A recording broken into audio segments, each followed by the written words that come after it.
Who's leading the Democratic Party? Is it Chuck Schumer? Is it Hakeem Jeffries? Is it still Joe Biden? Is it Nancy Pelosi? Is it Gretchen Whitmer, Jabba Pritzker, whoever the hell these other Democrats are? Is it Jasmine Crockett? Is it AOC?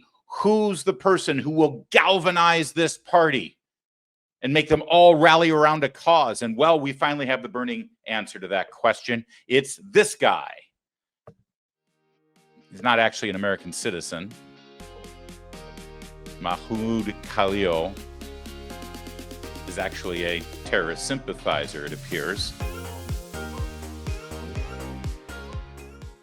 as he's been rallying Columbia students to protest on behalf of Hamas ever since the October 7th massacre. These protests are not just pro-Palestinian or pro-two-state solution or pro the people of Gaza. No, they're anti-Semitic. They're anti-Jewish. I know this because if you're a Jewish student at Columbia and you tried to walk across the quad of the university that you're paying 80 grand for, you were bullied and intimidated and kept from walking on that very campus. Not because you're an Israeli, not because you're a Zionist, because you're Jewish, because you were born the wrong way, and you don't believe in the same God that Khalil demands that you believe. And this man is now the cause celeb. This man is now the person who has galvanized the Democrats. This is the hill they're willing to die on. That tweet you're looking at right there is from the Senate Judiciary Democrats. This is not from Ilhan Omar. This is not from radical left-wing group that you've been funding through USAID with your tax dollars. This is Dick Durbin and the grown-ups in the Senate who call themselves Democrats. And when they say free Mahmoud Khalil, what exactly do they mean? Well, it's not because he's trapped behind those bars at a park in New York City. No, it's because he's been arrested by the Trump administration. Promise made, promise kept. Here's the announcement that President Trump put out. Following my previously signed executive orders, ICE proudly apprehended and detained Mahmoud Khalil, a radical foreign pro-Hamas student on the campus of Columbia University. This is the first arrest of many to come. We know there are more students at Columbia and other universities across the country who have engaged in pro-terrorist, anti-Semitic, anti-American activity, and the Trump administration will not tolerate it. Many are not students, they're paid agitators. We will find, apprehend, and deport these terrorist sympathizers from our country, never to return again. If you support terrorism, including the slaughtering of innocent men, women, and children, your presence is contrary to our national and foreign policy interests, and you are not welcome here. We expect every one of America's colleges and universities to comply. Thank you. I do like the polite salutation at the end. Thank you indeed. Mahmoud Khalil was arrested in his university subsidized and paid for apartment, even though he stopped being a graduate student at Columbia University in December. Also, can we just look at this guy one more time? Oh, he's just a college student. He's a college student. He's 30 years old. He's 30 years old. Get a job. He used to work for UNRWA. You know, that UN organization that has been implicated as being in league with Hamas and plotted with them on the October 7th terror attacks and participated. Many members of that group did. Yeah, he worked with them too. You know, the law in the United States is if you're in this country illegally and you break the law, you're deported. If you're in this country legally as a student, let's say on a student visa, you break the law, you're deported. If you're in this country as a legal green card carrying resident, which Mr. Khalil claims that he is, you break the law, you do something contrary to the best interests of this country, you are deported. You're a guest here. These are the laws that are currently on the books. In fact, there's some suspicion that Mr. Khalil entered this country under student visa, but then stayed over the time that he should have been here, worked illegally, then ended up marrying some lucky dad's daughter and got his green card. But that doesn't mean that he's not subject to deportation. Also, explain something to me. Why do all these people come to our country and then protest about how evil we are, how awful we are, how we're the great Satan around the planet, that we should be destroyed, but then they refuse to leave? It's like, if you hate our country so much, why do you go out of your way to come here and then protest about how bad we are? And then when we take it, say, you know what, you hate us so much, go home. And then you complain. Well, you'll have to ask a Democrat that, because they figured it out apparently, because they love this guy. Last night on CNN, Abby Phillips and Scott Jennings went after it. I'll remind you, this is Abby Phillips, the host of the show, not one of the paid Democrat agitators to debate with Scott Jennings. No. She's the host of the show. She's the moderator of the panel discussion. I want you to listen to what she has to say and examine how incredibly intelligent and brilliant she really is. Take it away, Scott Jennings. He's a resident alien. He can be deported under U.S. law for if the Secretary of State has any reasonable ground to believe he would have a potentially serious adverse foreign policy consequence. And you mentioned the student organization. The student organization put out. Let me finish. But before you move on, because I think that's a really important point, right? That's the statute that they're using. Have you seen any evidence to suggest that there is actually a serious reason to believe that this student is going to be a threat to national security? Okay, so before you hear Scott Jennings' answer, you need to look at his face when the question was being formed. Oh, sure. He protests for the death and destruction of our greatest ally in the Middle East, the one country that we have a partnership with and utilize to make sure that our other foreign enemies, their terrorist states, are not targeting us or targeting our allies in Europe and the Middle East. Oh, sure, he protests as though America is the great Satan and is part of the destruction of the planet and the Middle East writ large. But do you see any evidence that he's a national security threat? Abby Phillips, the resident Mensa member on the set of CNN, asks. All right, so I'll get out of Scott Jennings' way and let him handle this. Is going to be a threat to national security? I mean, I've certainly watched the abomination that's gone on at Columbia and Barnard and other places, and I will just tell you, threat to national security. And I'll just tell you that I'm not going to let you move on because this is. I'll tell you why it's a threat to national security if you let me answer you. Well, Scott, do you want me to answer you or not? Okay. His organization says we are dedicated fighting for the total eradication of Western civilization. Okay. He's not a citizen. He doesn't need to be here. I don't want to. You just described him having viewpoints that you disagree with.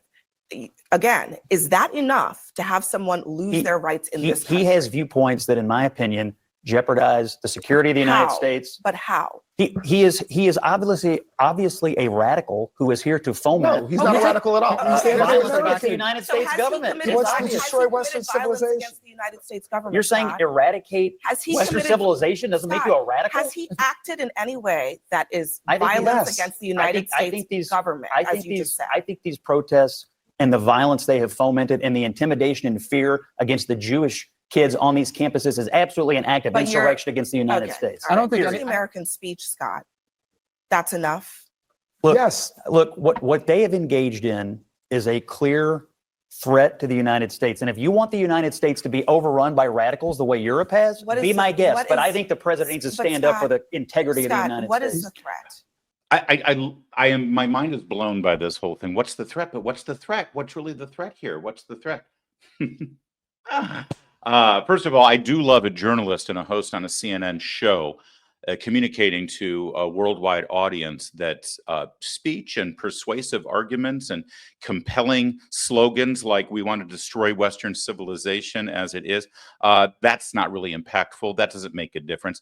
She's in the business of ideas. She's in the business of community. I assure you that you're never going to hear me sit here and say that discussing and delivering provocative political or cultural ideas don't make an impact and don't make a difference.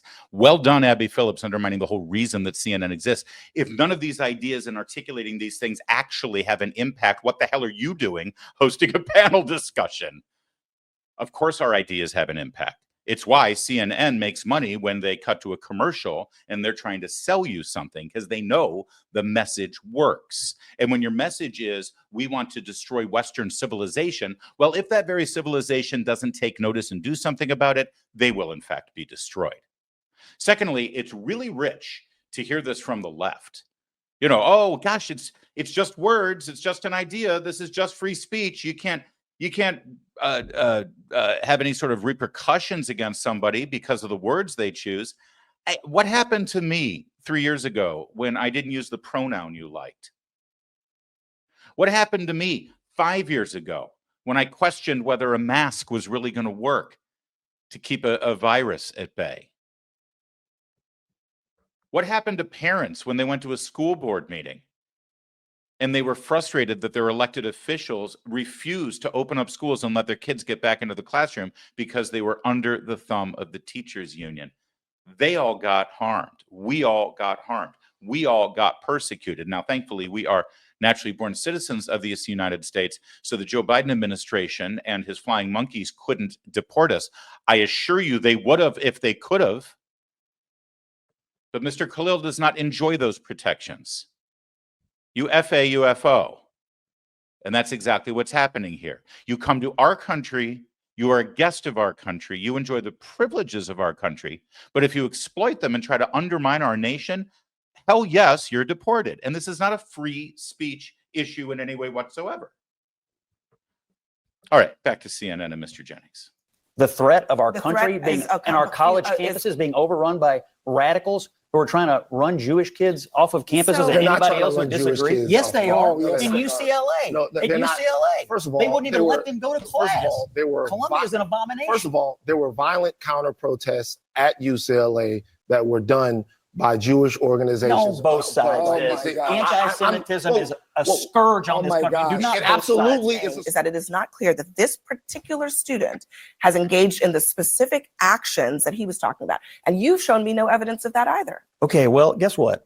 He is not a citizen. If he were a citizen, I might feel differently. He's a guest in this country. Okay. It's my view, So in other and words, it's the you Trump don't have administration. proof, but it doesn't matter. No, I didn't walk in here with my gumshoe investigative case, Abby. But here's what I do think: Okay, this guy's well, running you're an saying organization at Columbia that You're has saying that ruined you're two saying that solid someone years should of people's be lives. deported Yes. based on allegations that you have not substantiated. I think he should be deported based on what Okay. the Trump administration You has think he already should be identified. He is a threat to deported the national based security. on- of the United States. based here's on the his affiliation. statute you quoted. It's an obscure statute, old statute that's being used, is about being against U.S. foreign policy, right? So, for example, when I was part of protests in Miami, when the Clinton administration and Janet Reno returned Elian Gonzalez to Cuba, is that Were you trying to eradicate Western civilization? No, I was trying to stop the U.S. government, and I was Okay. protesting against what the U.S. government had done. I was Were you protesting. occupying buildings? I was protesting. Were you fomenting I was violence? doing what that. Were you inciting others to I was engage in doing violence? what that statute Were you said. chasing I was people against around? U.S. foreign policy. Were you at the time. intimidating people? Okay, We Scott. were shutting No. down streets. My for view them. is that we're in a fight for the future of Western civilization. This guy's on the wrong side of it, and he don't need to be here. Yeah, you know what? And I was a big opponent of the Clinton administration, but boy, did he get this one wrong too. If he could have deported Ana Navarro at that point, that would have been a beautiful thing. Although, again, she's missing the point. Ana Navarro was a naturalized citizen at that time when she was making those protests, and it is a different story. This is ridiculous that this conversation even has to be had. But it's good. And as usual, Jennings completely stood up for the truth and fought back against the hysteria.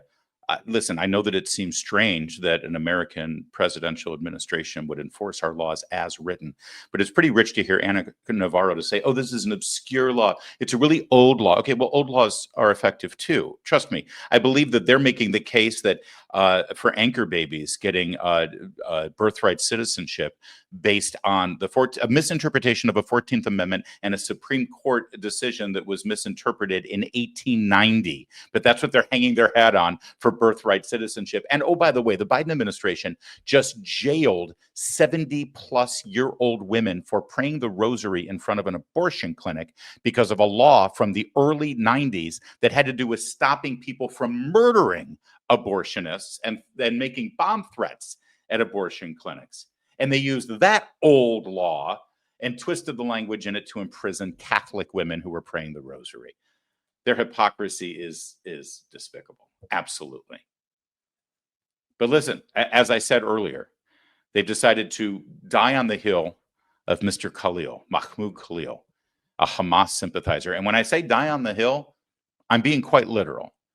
Because you go to the mat and you save him and keep him here, and trust me, that dog will turn around and bite you at some point. You know the story of the scorpion and the frog. Let's turn to the brightest light of the Democratic National Committee, their brand new vice chair, because he's really, really concerned about this development. He might also be concerned that Mr. Khalil might be stealing the limelight since he wanted to be the new darling of the party. But in this, they find some clear and decisive solidarity. Today, the Trump administration took one more step on their authoritarian march, detaining Palestinian student and recent graduate of Columbia University, Mahmoud Khalil. I just want to be clear here that he was just described as a Palestinian student, not an American student. Not even a Palestinian American student, a Palestinian student, who, by the way, I believe is of Syrian descent, but let's not get lost in any of the facts here, Dave. When ICE agents detained him, he was next to his wife, who's been pregnant for 8 months. And when his lawyers called the ICE agents who were detaining him to ask for a warrant, they literally hung up on his lawyer. This is a blatant violation of the Constitution. This is a blatant violation of our rights. And this is a threat to Americans everywhere. Regardless of whether or not you're a Democrat, Republican, independent, or otherwise, all of us need to be extremely concerned about this. Donald Trump is trying to shut down young people and stop us from speaking out, because he, like all other authoritarians, believe that they have to shut down freedom of speech, freedom of expression, so that they can rule like a king. In this country, we don't bow to kings, and we need our young people to stand up to Donald Trump, because he knows that we are one of the biggest threats against him. This is bullshit. This is happening, and we can't let it stand. Yeah, they really, really are going to die on that hill. Okay, listen, you choose your fighter, I suppose. If this is really the thing that's coalescing them and they think that they're going to go to the mat on it, God bless them. This is, again, one of those issues when the facts are presented to the American people and you ask them a very clear question. If you're not a citizen and you come to this country and you protest us and you say that you want to tear down Western civilization and you shut down a college campus and prevent Jewish students from being able to walk into a building that they paid tuition at that school for, and you are by every definition anti-Semitic and you're supporting violent anti-Jewish terrorists who slaughtered over 1,000 people on October 7th, is it okay for the Trump administration, citing national security concerns, to deport that person? I'm willing to take the political bet that most people would say, not yes. Hell yes. But what do I know? I'm not a Democrat.